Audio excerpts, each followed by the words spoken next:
السلام علیکم ناظرین، آج کی ویڈیو میں ہم بات کریں گے ایک ایسے پرندے کے بارے میں جو طاقت، آزادی اور ہمت کی علامت کے طور پر اس کو جانا جاتا ہے۔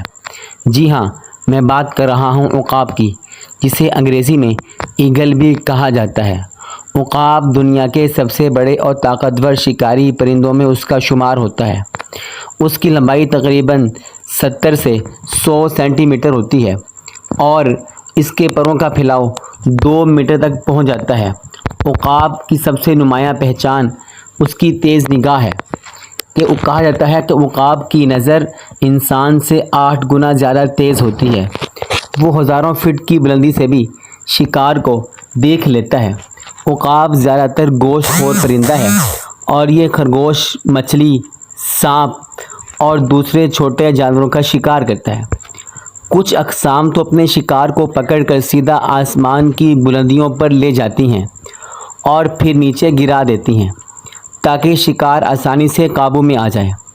عقاب زیادہ تر پہاڑوں، جنگلات اور کھلی وادیوں میں پایا جاتا ہے۔ یہ اپنے گھونسلے درختوں کی بلندی پر یا پہاڑوں کی چوٹی پر بناتا ہے۔ گھونسلے کو ایزی کہا جاتا ہے، جو لکڑی اور ٹہنیوں سے بنایا جاتا ہے۔ دنیا میں عقاب کی 60 سے زیادہ اقسام پائی جاتی ہیں۔ ان میں سب سے مشہور گولڈن ایگل اور وائٹ ایگل ہے۔ امریکہ میں بیلٹ ایگل کو قومی پرندے کا درجہ حاصل ہے۔ عقاب کو ہمیشہ سے طاقت، آزادی اور بہادری کی علامت سمجھا جاتا ہے۔ بہت سی اقوام کے جھنڈوں اور علامتوں میں عقاب کی تصویر پائی جاتی ہے۔ مسلمانوں کی تاریخ میں بھی عقاب کو ایک خاص مقام حاصل ہے۔ علامہ اقبال نے اپنی شاعری میں شاہین کا ذکر کر کے نوجوانوں کو بلند حوصلہ اور پرواز کی ترغیب دی۔ تو دوستو، یہ تھا عقاب کا ایک مختصر تھا تعارف جو میں نے آپ کو بتایا۔ عقاب بہت ہی ذہین پرندہ اور یہ ہمیشہ تازہ شکار کھاتا ہے۔ آپ نے دیکھا ہوگا کہ عقاب جو ہے وہ مردار نہیں کھاتا۔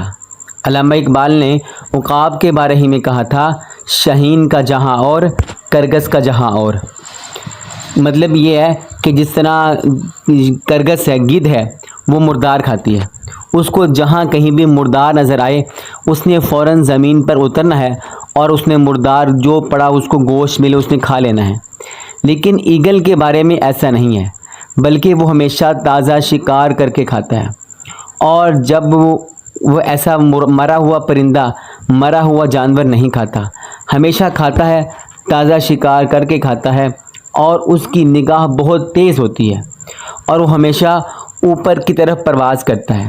یعنی اپنی اڑان جب بھرتا ہے تو وہ نیچے کی طرف نہیں دیکھتا، بلکہ وہ اوپر کی بلندیوں پر جا رہا ہوتا ہے۔ تو علامہ اقبال نے اپنے اکثر اشعار میں جو عقاب کا، شاہین کا لفظ استعمال کیا ہے، وہ قوم کو سمجھانے کے لیے جس طرح عقاب اونچی پرواز رکھتا ہے، تو اے مسلمانوں، اے انسانوں، تم بھی اپنی پرواز اونچی رکھو۔ یہ تھی آج کی ہماری ویڈیو۔ اگر اچھی لگے، پسند آئے تو لائک اور ہمارے اس چینل کو سبسکرائب ضرور کر دیجیے گا اور اپنی محبت کا ثبوت ضرور دیجیے گا۔ بہت شکریہ۔